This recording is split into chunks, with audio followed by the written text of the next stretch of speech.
बोलिए सद्गुरुदेव की जय, संत समाज की जय, भक्त समाज की जय। साहिब बंदगी, साहिब बंदगी। परम पूज्य गुरुदेव जी, अर्चनीय बंदनीय मुद मंगलमय संत समाज, धर्म प्रेमी सज्जनों, माताओं बहनों, आप लोगों के समक्ष सद्गुरु कबीर साहब के पद है, उस पर कुछ कहने का प्रयास करूँगा। संतो बोले ते जग मारे, अन बोले ते कैसे क बनी है, शब्द कोई न विचारे।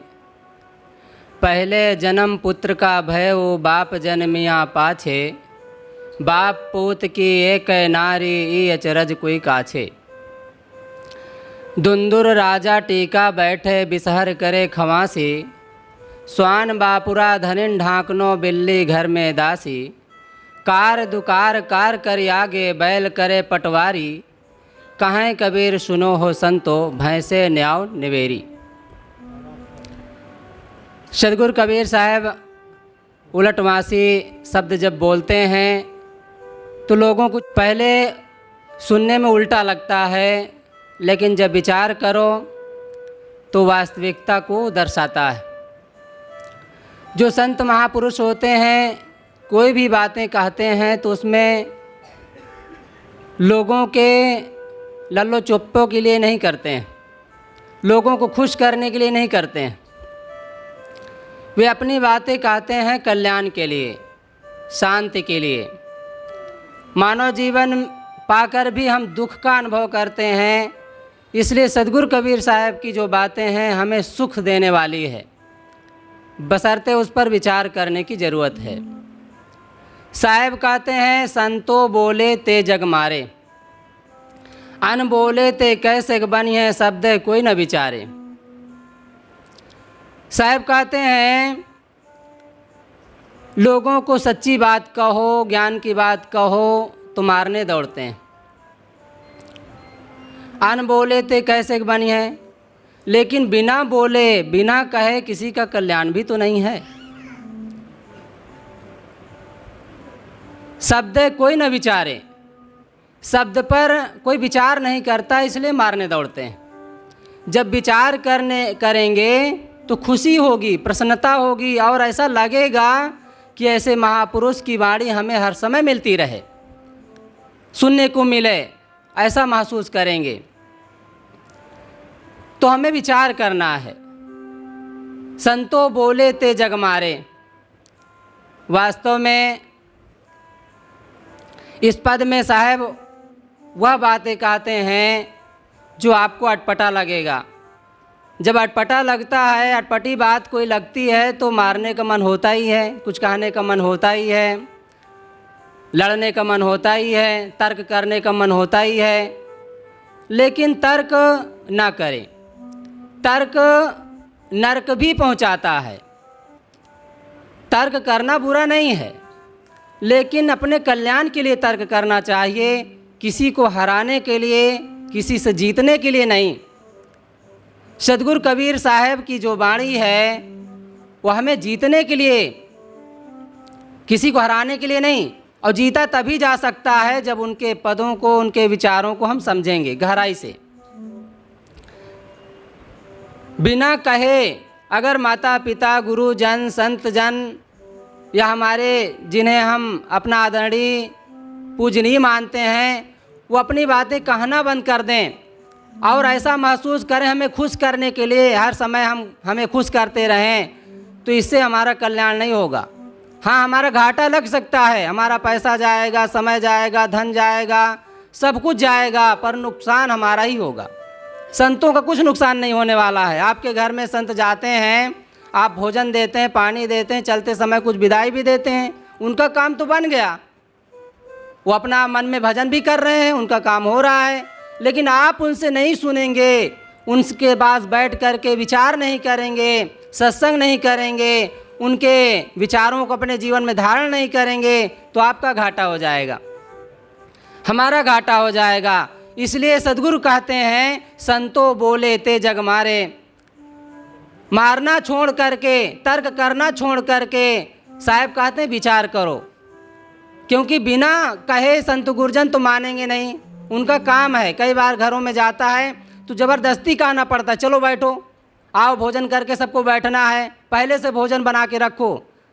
हमें कहना पड़ता है, संतों को कहना पड़ता है। उन्हें चिंता नहीं है कि जल्दी जल्दी भोजन बनाकर खा करके सत्संग सुने। ऐसा समय से बनाएंगे कि 10 बज जाएगा, फिर आप बैठेंगे कब? फिर 11-12 तक बैठें, संतों को भी डिस्टर्ब करें, सोने ना दें, या तो फिर स्वयं कहेंगे साहब अब खा लिए हैं, हम नींद लग रही, चलो सो, ख़त्म कहानी, भजन वजन बंद। संत तो खाएंगे सो जाएंगे, उनसे कोई मतलब नहीं, क्योंकि उनका काम हो गया है। लेकिन आपका घाटा। पहले के संत गुरुजन कहते थे, भक्त लोग कहते थे, संतों को खिला करके खूब उनसे काम लेना चाहिए। काम यही कि कुछ सत्संग सुनना चाहिए, ऐसे नहीं सोने देना चाहिए। लेकिन आज का मोबाइल का युग ऐसा कहता है कि महाराज खाओ पियो सो, आराम करो, आपका कमरा है, आपका सब कुछ है, आप आराम करो, हम भी आराम करने जा रहे हैं। इतना थके हैं कि सत्संग सुनने का फुर्सत नहीं। तो ऐसे समय में ऐसी बातों में मारने का मन होगा ही, क्योंकि साधु सुनाना चाहता है, आप सुनना ही नहीं चाहते हैं, तो मारने का मन होगा, तर्क करने का मन होगा।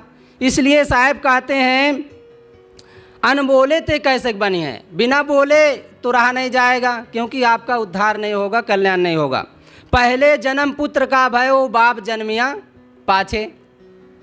साहब अपनी बातें कहते, पहले जन्म पुत्र का भयो, बाप जन्मिया पाछे। सुन करके कितना उल्टा लगता होगा, स्वाभाविक है, पहले पिता होता है तब कहीं पुत्र होता है देखने में। लेकिन सच्ची बात यह है कि पहले जब जन्म होता है तो कोई बेटा पैदा होता है, पुत्र पैदा होता है, बाप नहीं। पहले बेटा के रूप में वो पैदा होता है, पुत्र के रूप में पैदा होता है, फिर समय से वही कभी बाप बनता है, पिता बनता है। यदि आप पुत्र के रूप में अच्छा जीवन जिए, संस्कारों का जीवन जिए, तो निश्चित है एक दिन अच्छे पिता बनेंगे। अगर अच्छे संस्कार वाला जीवन आप नहीं जिए, माता पिता गुरुजनों का आदर सम्मान नहीं किए, घर में जैसा तैसा गाली गुलोज में जीवन जिए, लड़ाई दंगा में जीवन को जिए, कुसंस्कारों में जीवन के जिए, गुटखा शराब पान खान पान गंदा करके जीवन को जिए, तो ये समझ लीजिए कि आप पिता अच्छे नहीं बन सकते हैं। वैसे ही बनेंगे जैसा आपका जीवन है। साहब कहते हैं, पहले जन्म पुत्र का भयो, बाप जन्मिया पाछे। बाप पूत की एक ही नारी, ये चरज कोई काछे।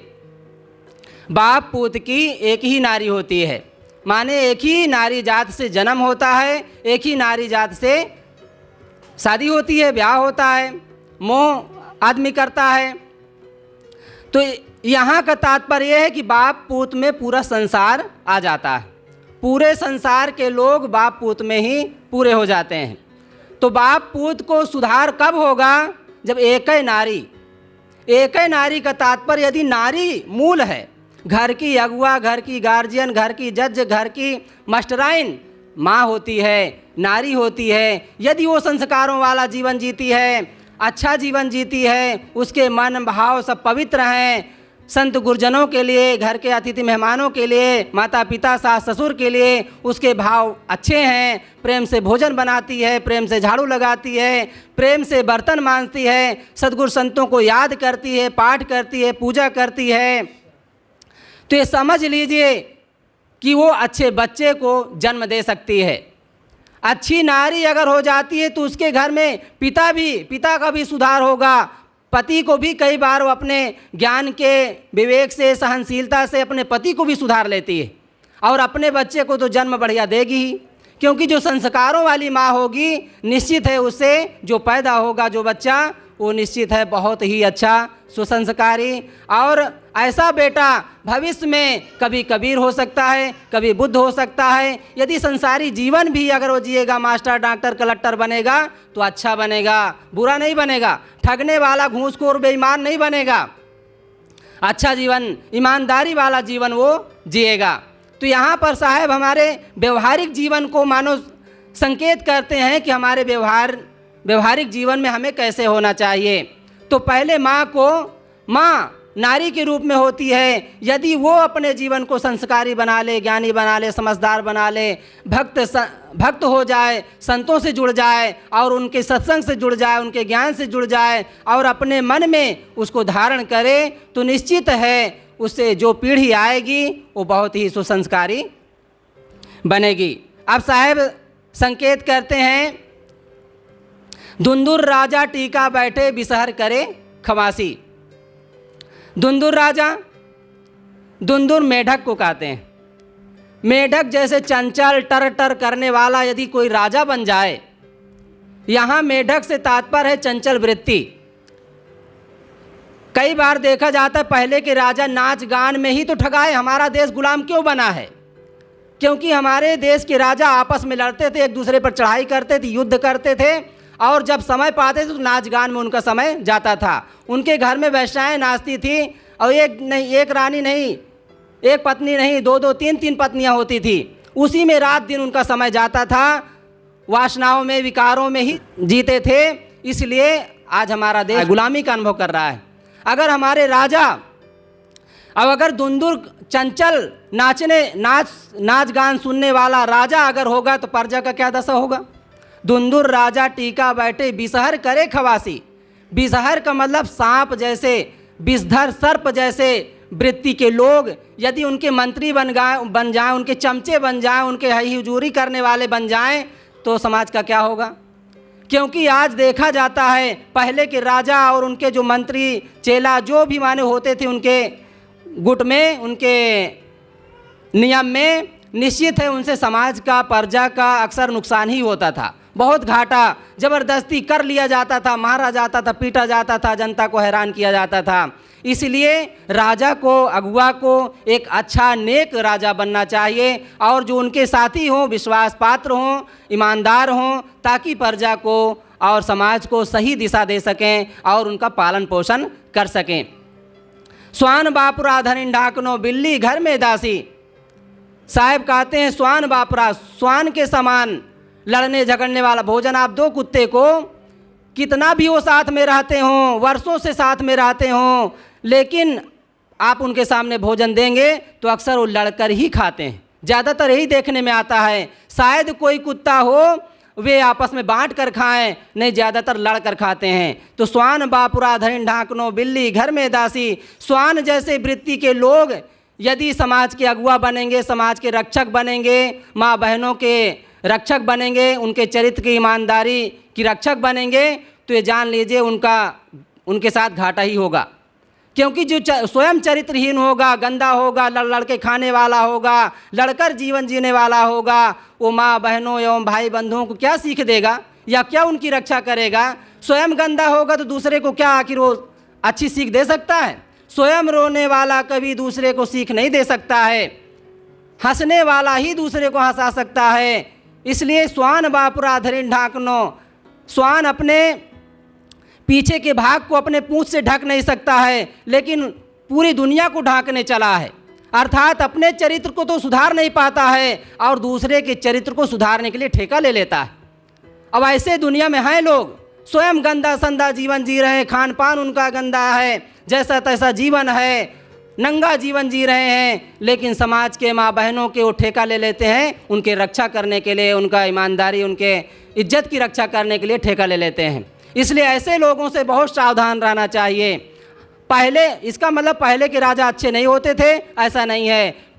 नेता अच्छे नहीं होते हैं, ऐसा नहीं है। सब जगह अच्छे बुरे होते हैं। बस विचार करना है, हमें छान विचार करके ही आगे बढ़ना चाहिए, सोचना चाहिए और अपने अगुआ को चुनना चाहिए। बिल्ली घर में दासी, बिल्ली आप घर में दासी बना करके माने उसकी सेवकाई करने के लिए या दूध माठा घी कुछ रख करके बिल्ली को वहाँ छोड़ दें, तो क्या आपके घी या माठा की रक्षा करेगी वो? अरे वो सब जगह मुंह मारने वाली है, रोटी में मुंह मारेगी, घी में मुंह मारेगी, माठा में, घी में, जो भी उसके सामने आएगा सब में वो मुख मारती रहेगी। और ऐसे वृत्ति, बिल्ली वृत्ति के लोग यदि समाज के, घर के अगुआ बनेंगे, व्यवस्थापक बनेंगे, तो निश्चित है वो घर गंदा हुई होगा और पूरा घर नरक हो जाएगा, स्वर्ग तो बन ही नहीं पाएगा। हम अपने को घर को स्वर्ग बनाना चाहते हैं तो घर में अपने बिल्ली वृत्ति वाले व्यक्ति से सावधान रहना चाहिए, उसको अगुआ नहीं बनाना चाहिए या उसे अगुआ बनना नहीं चाहिए। बिल्ली घर में दासी, बिल्ली को घर में दासी, जैसे मेढक के सामने सर्प, सांप और मेढक का कोई नियम नहीं, अगर वो साथ में रहेंगे तो खतरा ही पैदा करेंगे। इसी प्रकार कुत्ता और बिल्ली साथ में रहेंगे तो खतरा ही पैदा करेंगे, इसलिए इनकी ज़रूरत जीवन में नहीं है। ऐसे लोगों से हमें सावधान रहना चाहिए। बिल्ली अपने ढंग से अपने नियम में चलती है, कुत्ता अपने ढंग से अपने नियम में चलता है, मेढक भी उसका जीवन भर वो टर टर करता रहेगा, उसका सुधार नहीं हो सकता है। लेकिन मेढक जैसे वृत्ति के लोग सुधर सकते हैं, क्योंकि मनुष्य हैं। अगर वो सत्संग करेंगे, ज्ञान की चर्चा करेंगे, संतों के सत्संग करेंगे तो अपने जीवन को बदल सकते हैं, अपने जीवन को महान बना सकते हैं। साहब कहते हैं, कार दुकार कार करी आगे, बैल करे पटवारी। कार दुकार कार करी आगे, कार कर्तव्य, दुकार माने अकर्तव्य। कर्तव्य अकर्तव्य को, खाद्य अखाद्य को जो एक बताने वाला है, सबे धान 22 पसेरी। अगर सब धान एक समान होगा, सबका भाव एक समान होगा तो किसान घाटे में चला जाएगा कि नहीं चला जाएगा। वो बासमती पैदा किया, बड़ा मेहनत से पैदा किया, उसका भी 4 रुपये, मोटिया भी 4 रुपये, तब तो किसान को माथा पकड़ना पड़ेगा ना। बस ऐसे ही जीवन में कार दुकार, कुछ ऐसे संत गुरजन हैं, पंडा हैं, पुरोहित हैं, चोटी वाले हैं, टीका वाले हैं, बड़े बाल वाले हैं, दुनिया में ऐसे हैं। ऐसे गुरुओं से, ऐसे संतों से साहब सावधान करते हैं।